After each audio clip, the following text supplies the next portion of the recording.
Welcome to the Startup Sessions, the #1 show and podcast for starting a business that matters by doing work you love, featuring in-depth interviews with acclaimed entrepreneurs that left their corporate jobs to build a business that matters. I'm your host, Michael Knouse, and now on to this week's show. Today I'm speaking with Dr. Valerie Young, and she was one of my earliest mentors for mapping a path to doing meaningful work outside of my corporate job. In this episode, Valerie breaks down how to build your life around your work, a concept so powerful that I'm going to begin using it with all of my new clients. Valerie's been helping people around the world to work at what they love and follow their own road to live a life of purpose and meaning since 1995. She's consulted with top universities such as MIT, Cornell, Stanford, and Harvard, and over 60 other universities about redefining the way we approach choosing a career. Valerie is a leading expert on the Imposter Syndrome and an author of award-winning books on the subject of how self-limiting beliefs get in the way of achieving our greatest calling in life. So if you are at all curious about making money doing what you love, and if that's even possible, you're going to want to watch this captivating interview with Dr. Valerie Young. It's all coming to you right now on episode number 11 of the Startup Sessions.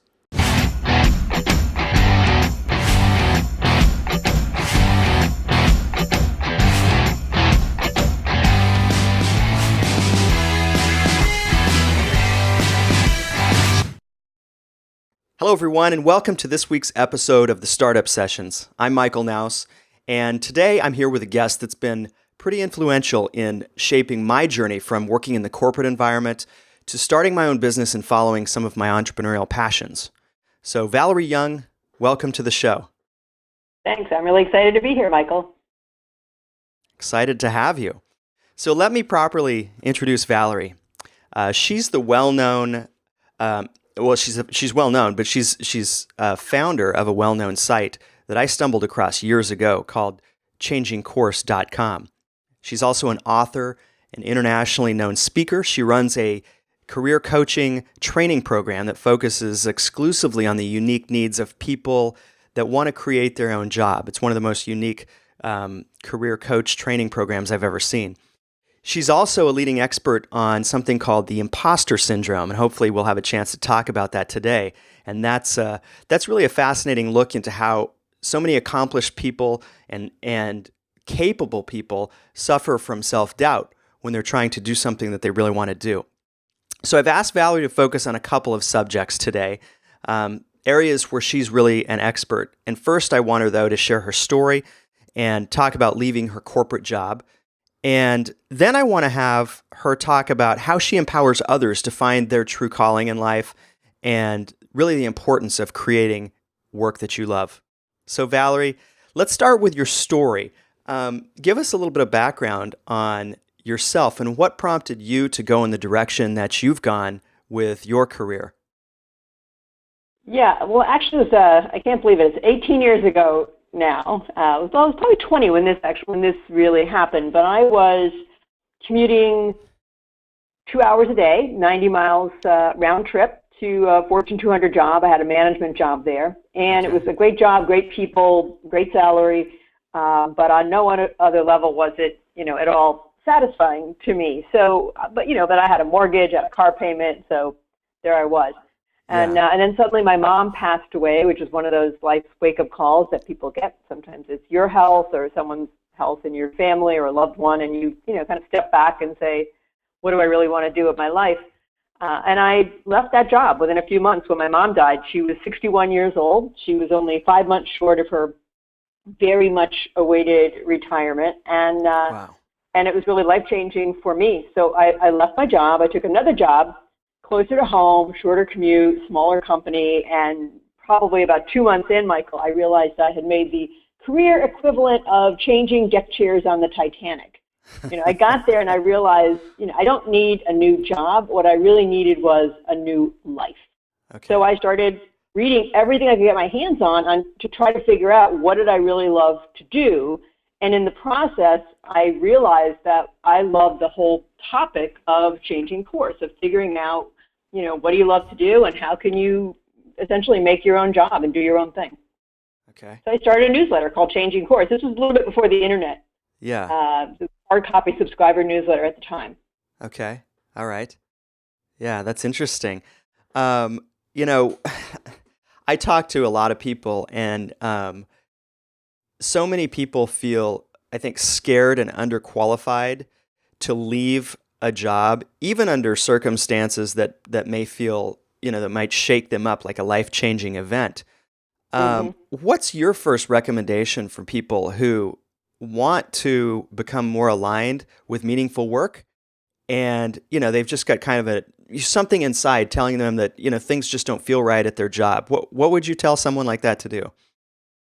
Well, first of all, I want to be clear. I didn't just up and quit my second job and go out on my own with no income. I had Right. a transition strategy and I had a fallback plan, which was to go back to my former employer and negotiate doing some contract work with them. So I'm a big fan of never burn your bridges when you leave Mm-hmm. your corporate job, because depending on what you want to do, your previous employer could end up being your first biggest client. Yeah. And so I got some contract work with the big Fortune 200 company, and then I also transitioned to working. First, I transitioned to working from home in my other job, and then I did contract work for them. It took a long time to be really profitable. It took my salary was half of what it had been in my corporate job, in that first year. My Yeah. good friend Barbara Winter, who are making a living without a job, she calls those your spaghetti days, or your ramen noodle days, right? Yeah. But you have to be willing to make some sacrifices. So I would say, don't just quit your day job. Figure out, how you could get something small started on the side, and Yeah. just start testing the waters that way. Yeah, I love that. I'm a huge fan of that as well. Starting something on the side and experimenting. Take a don't just put all the pressure of quitting your job and having to create an income with something that you love to do, because there's stories of people succeeding that way, but by far, and I think that's not the way to do things. So I love the starting on the side idea. Yeah, and Uh, also think in terms of multiple profit centers. A lot of people make the mistake of thinking that they make $50,000, $75,000, $150,000 in their job, and they've got to find this one big idea that's going to replace that income in total. And in mhm. reality, Michael, it's much easier to come up with, three $25,000 income streams than to Mhm. try to, knock it out of the park with that big $75,000 one right out of the gate. And not all your income streams need to be related to, a passion. So you might Mhm. say, could I rent a bay in my garage? Mhm. Could I rent a room to a college student or international student who needs a place to stay? What is it that I could monetize that would that might pay your utility bills or your car payment or something like I that? love it. Okay. I read That's once about somebody who they time shared their boat, and I thought that was a very cool way to, use their boat to make money when they weren't using it. Yeah. So getting creative on other ways outside of, just your whatever your entrepreneurial idea is, looking for ways outside of that. That's fantastic. I love it. Yeah, there's all kinds of things that we can probably monetize. So let's say, for example, that you're able to work from home with your current employer, and I realize not everybody can do that, but Yeah. there's websites now where, just like Airbnb, which is another way to make money, is Mhm. to rent a room to guests coming into town for the weekend and so on. But there's ones like that now for pet sitting. So if you're going to Oh, be wow. home, why not make, $50 a day if you Yeah. like dogs? Usually Yeah. it's a dog they would drop off, and you got this nice companion with you. And my dog sitter, because I travel for my speaking business, I Yeah. probably paid her $2,000 this year. I mean, and Yeah. she's not working all that hard. watch a old dog who sleeps most of the day. Not a bad It's deal. all pockets of money that you can kind of piece together to get you up to where you want to go while you're building whatever business it is that you want to create. Okay, so while you're ramping up your business, I love that. Um, so so when you stepped away from the corporate world, what were some of the things that you did to ramp up and create different sources of income? Well, I immediately started doing things like, going to Home Depot and seeing about sound barriers, because at the time I was going to turn my downstairs, I had a finished basement into a room where a Smith College student might stay. But for me, it was mostly about the contracting. I contracted to continue to work for my former employer. Okay. First, we negotiated that I was going to work from home, and that was helpful because I still did my job, and I did my job very well, but you still had a little bit more flexibility, to take a phone call or make a phone call or do some business-related things.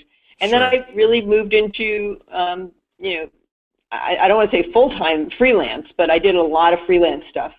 So I was really juggling two things at the same time. And I also recommend, Michael, that, and again, this is not applicable to everybody, but if you're still in your job, you can still be proactive. I would look at, for example, are there some training programs that I could take advantage of with my current employer?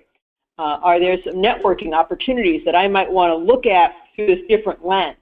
Right. Maybe it's the AV guy or the media department, if you work in a larger company, that you might start kind of picking their brain about, online things or video things if you want to go in a direction that involved video.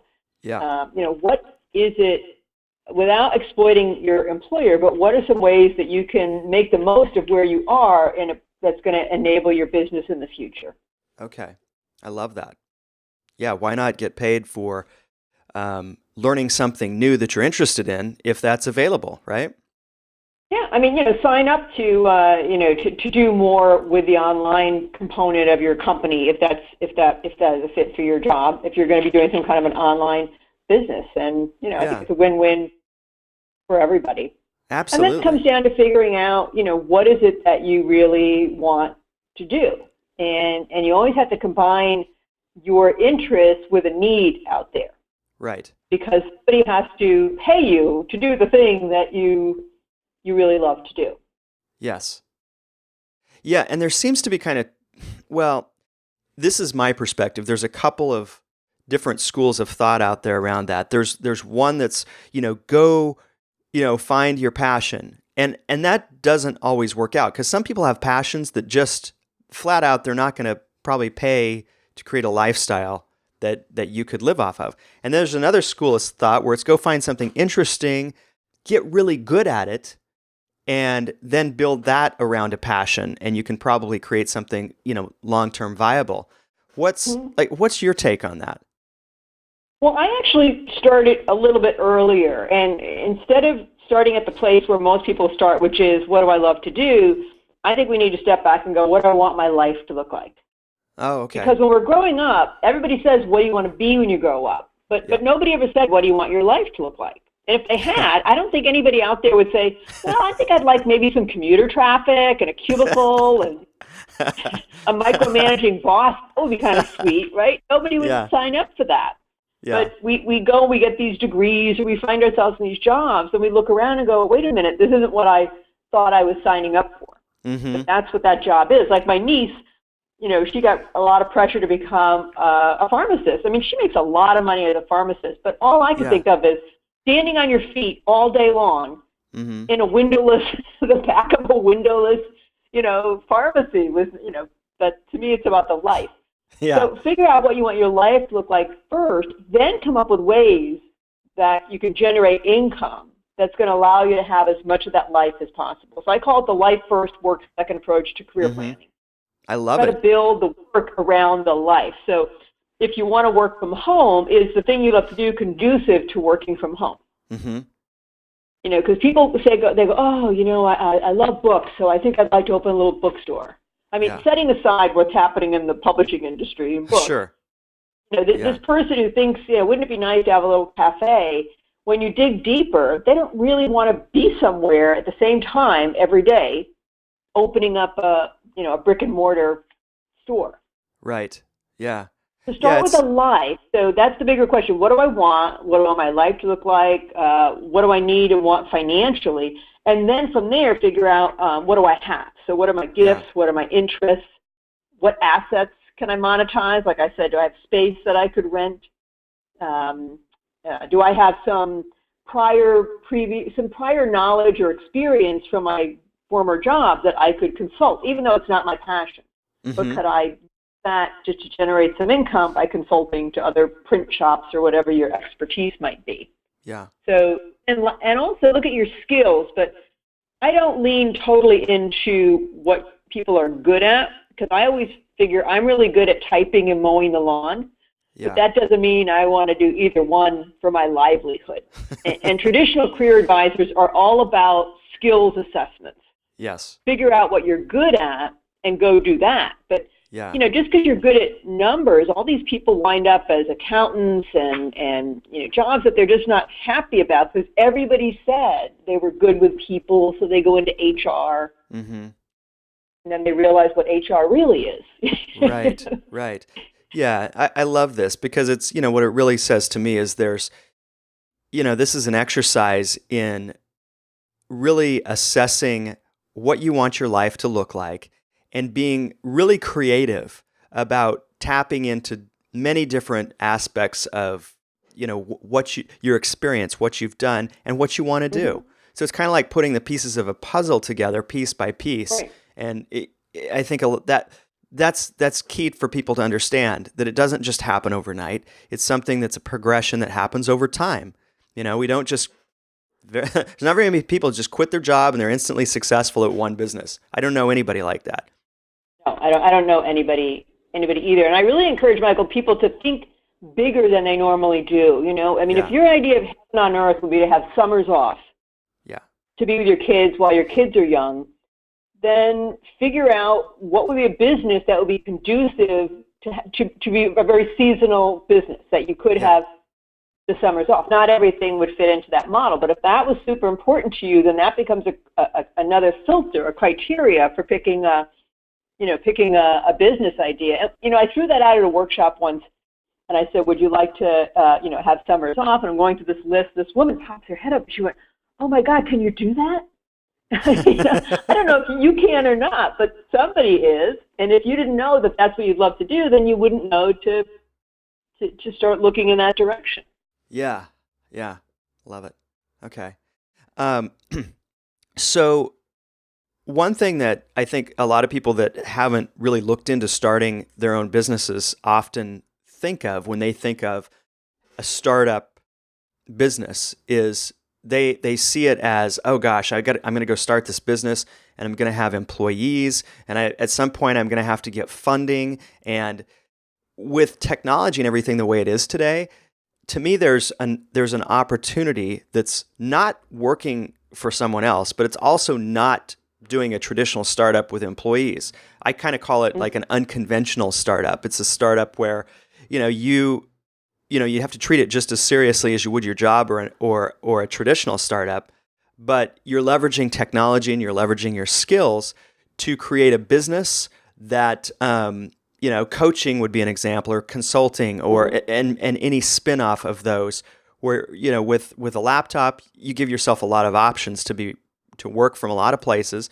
What are you finding in terms of, like, when you talk to people, when you coach people, is that an approach that a lot of people consider? Well, I guess my clients tend to, because I ask them to think about, I basically give my clients 5 doors. I say, imagine there's 5 doors, and which one do you feel drawn to walk through? So door number 1 is, whatever the business is, it's your business, it's Michael Inc. You don't bother anybody and nobody bothers you. It's just you and your laptop or whatever it is you're doing. Okay. Door number 2 is you and a business partner. So you collaborate with somebody who hopefully you have complementary skill sets. You can divide the labor. You have this vision together. So that's a partnership. Okay. Door number 3 is similar, but it's a team of people. You all decide, let's all, put on a show in the backyard. Let's do this thing as a people, 4 or 5, whatever. Okay. Door number 4 is a group of people, but this time you are the boss, like you said. You do have employees. They work for you. And the last door, Michael, is similar to the first. Door number 5 is, it's still your company. It's Michael Inc., but you do work with other people on a project basis. Okay. So for many years, for example, I collaborated with Barbara Winter, and I would produce them, and I'd bring her in, but I put on these, 100, 150 people, work at what you love events around the country. Yeah. And there's other, partnerships you can do, but we're not business partners, but you can collaborate or work with other people on various things. The overwhelming majority of my clients pick door number 1 or 5, which is essentially their thing. Yes. Occasionally somebody picks door number 4, which is they're the boss, and I say that's great because the reality is you're probably going to make more money, if you are willing to build more of an empire. And, to have a lot of employees, then you're probably looking to scale a business. I mean, there's certain businesses you can't have a solo person dude ranch, right? You got to have other people involved, or furniture manufacturing, or whatever it might be. Yes. And then sometimes people go, "Well, I never thought about a partnership, but that I would like that." They would feel isolated working alone. Yeah. And sometimes just the fact that seed was planted. I had a client who within a couple of weeks was approached by 2 different people to partner with them in a business, and she would have never been open to that before, but it got her really thinking, that really would work for me. Okay. So, but the reality is, you're absolutely right that the way the world is, it's a global market with the internet. There's just no excuse anymore. Right. You can't sit at home and have I have 2 virtual assistants. One I've never met in my entire life, and the other one I knew until she moved to New Mexico. She lived locally. But you can get so much done with virtual help. Not everybody. You don't have to have an actual building and tons of employees, depending on what it is you want to do. Yeah, it's a new world out there. Thank you for sharing the 5 doors approach. I've never heard that before, and to me, when people have clarity around which direction that they're headed, it makes the path a lot simpler and a lot easier to understand, just knowing where you're going. For example, I circled the one that I'm on, which is 5. I collaborate with people on launching different projects and stuff. So I love that. I love just the clarity of that. Thanks for sharing that. Well, I think it's helpful for people to even think in terms of options. That there's no one size fits all. And later in life, you might change and do a different kind of model, but at least you'll know what your options are. Yeah, absolutely. Depending on what you want to do, you can still raise money. You don't have to go get venture capital, but one of the women, somebody who subscribes to my newsletter, she was an English teacher, young woman. She was an English teacher who fell in love with sentence diagramming. I don't know if you remember that from grammar school. That's how we learned sentences, those bridges, and they stopped teaching it for some reason. And she learned it when she went to college or off teaching. And she got a grant for $25,000 with a Kickstarter to create a documentary on sentence diagramming. And she and her husband took a road trip up and down the coast to California, and they came out to New England. And it's like, if you can make money with an expertise in sentence diagramming, you can make money at anything. Right. Yeah. That's a great example. I love that. What I suggested to her, build on other ideas. Like I read in this magazine about these Stanford students who got like a panel truck, like a truck, like a bakery truck. I'm trying to think of people hopefully know what a panel truck is. Like an ice cream truck, that kind of size and everything. Yeah. And they were going around the country, and kids could go inside, and they would set up things outside to teach them different things around engineering and playing games around science and engineering. And they loved it. They would just set up at schools and parks and playgrounds. And I suggested she do the same thing. She could probably get a grant and do these really kind of fun exercises with kids around sentence diagramming. The whole outside could be a big whiteboard. Oh, wow. Where they could be sentence diagramming, and then I was thinking she could have like giant letters, right? They could be in a parking lot and have giant letters where the kids have to move the letters around, and I don't know. I just was kind of visualizing this whole kind of mobile thing that she and her husband could do if they really love to travel. Yeah, and that's something that you're really good at. I know that's what you train coaches to assist people with coming up with creative ideas and expanding their possibilities of what's possible. So I love that aspect of your work, and I've paid attention to that over the years. I love it. That's the fun part, but that's the part that I like is the brainstorming. So, Yeah. so you're right. I teach people to be kind of outside the job box career coaches for folks who want to figure out, how do I make a living without a job? Yeah. And Okay. it's fun. I love brainstorming ideas. Okay, cool. And so for anyone that's watching or listening, I'll link that up so that people know where to go to contact you if they're interested in exploring that further. Sure. What's the sentence diagramming is a great example, but what's the first thing that comes to mind for you as like being the craziest client that came up with the craziest idea that actually succeeding really well at it? Well, I don't know if it's a crazy idea, and it wasn't my idea, but it was a guy who he used to teach at a theological college, and he wanted to do a website teaching Bible studies. Yeah. But he wanted to create a continuity program. And for folks who don't know what that means, people would pay like $29 a month or $59 a month for the wine of the month club, the sock of the month club. It's something that you have this recurring thing that someone gets access to or a product, and then you, as the business owner, it's a great model because you have a more steady, continuous flow of income. If you've got 100 subscribers paying you $100 a month, right, you can figure out, how much you're going to make approximately. Yeah. So he went to some big internet marketing conferences, and all the gurus said, you can't sell Bible study classes because people can get that for free. Yeah. And he decided to do it. Actually, I back up. He called me for kind of a second opinion, and I said, well, it's a sensitive subject. It depends how you kind of treat it and so on. But we had a long conversation. He launched his site.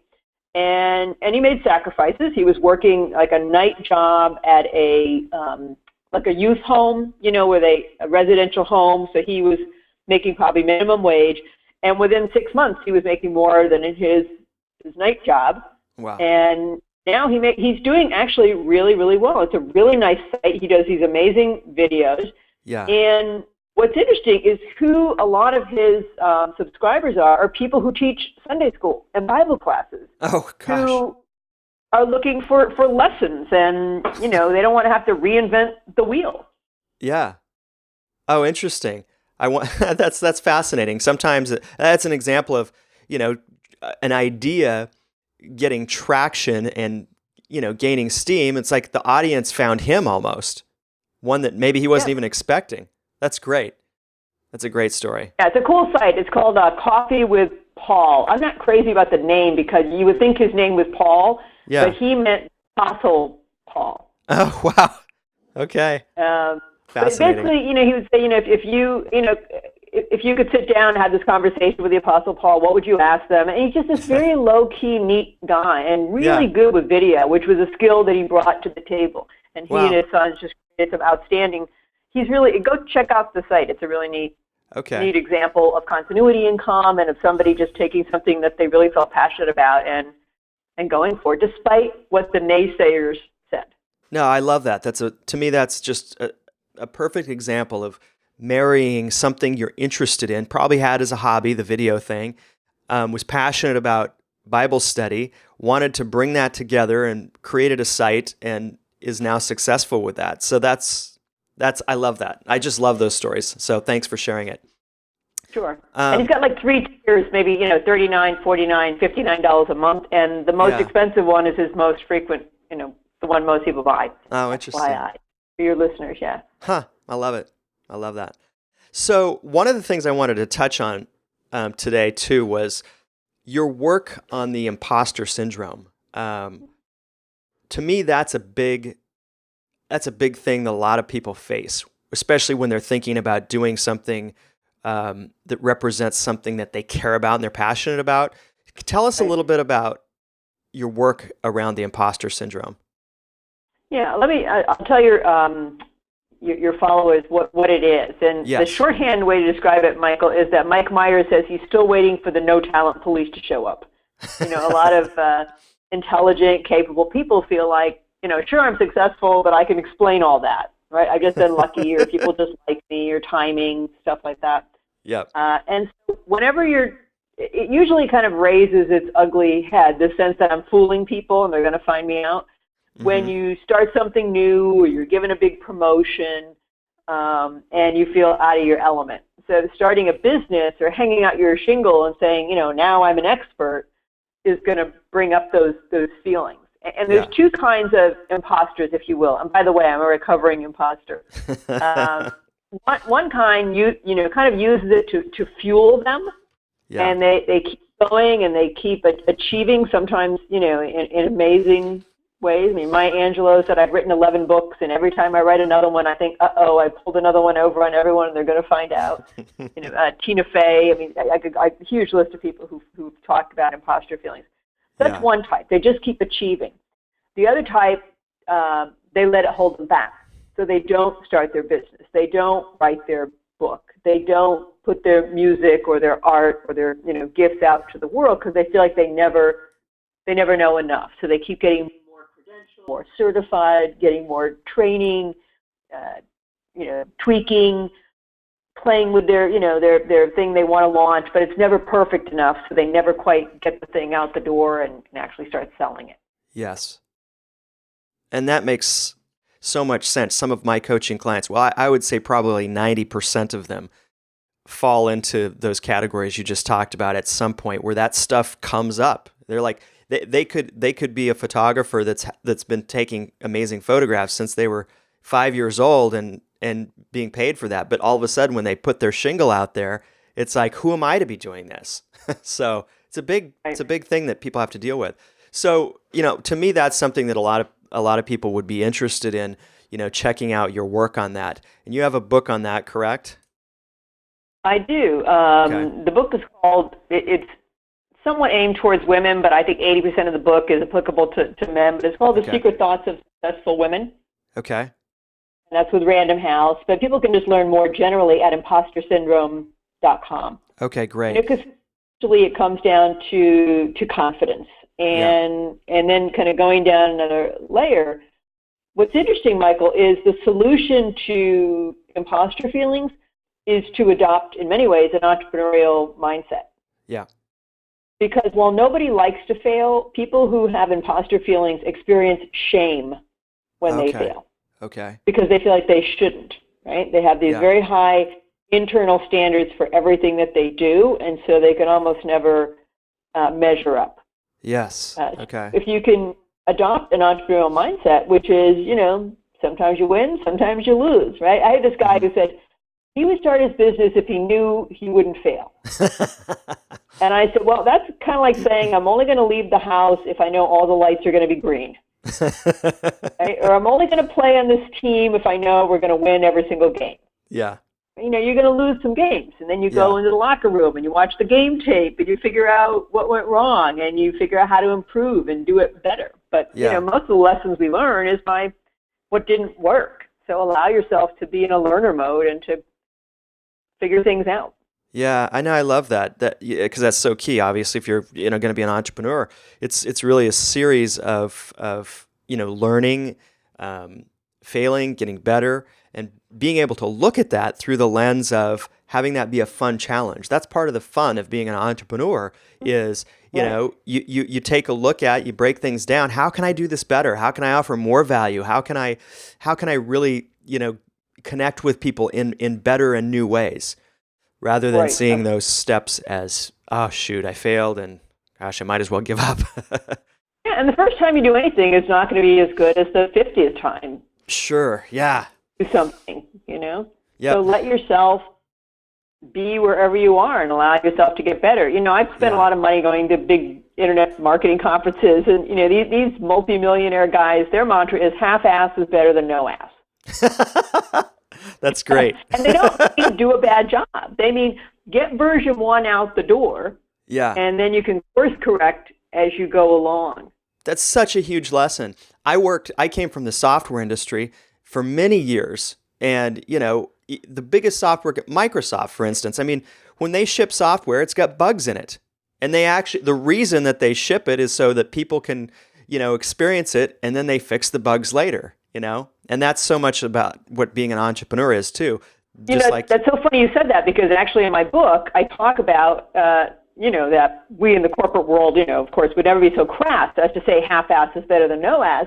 Yeah. But in the software industry, it's called GEQ, good enough quality. Yes. Yeah. And there's a whole paradigm to decide at some point we're going to have to ship this software, so we get as many bugs as we can out, but at some time you got to ship, and then you'll fix the bugs as you go along. Yeah, if entrepreneurs took that approach with their businesses, just jumping in and getting something out there, that's when you get the valuable feedback. That's when people start to tell you, oh gosh, this is great, but I'd love to see this, or I really don't resonate with that, but I'd love it if you could include this.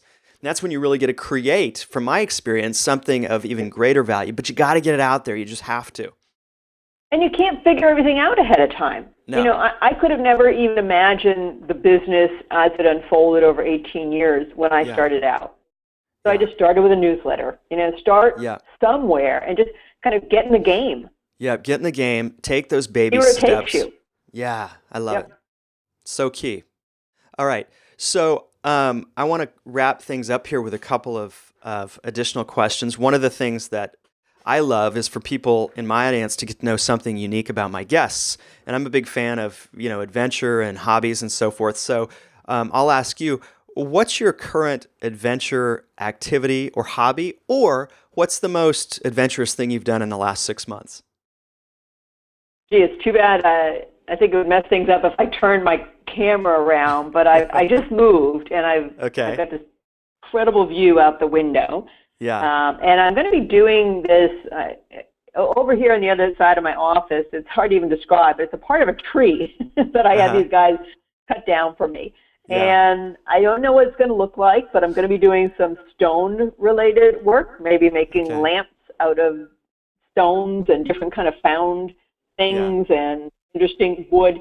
As I've gotten older, I really want to do something with my hands. Yeah.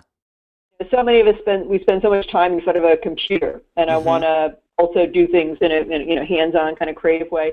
Yeah. And I also love real estate. And I love the deck. I bought this house because it needed improvement. Yeah. I would never want to move into like everything done perfectly house. I would find that incredibly boring. Yeah. I like the idea of coming in and adding value.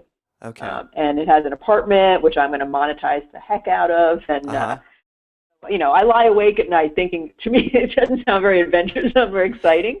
But, it's a risk to go into real estate. I have another investment property, which I loved fixing up and making better. So to me, that's fun.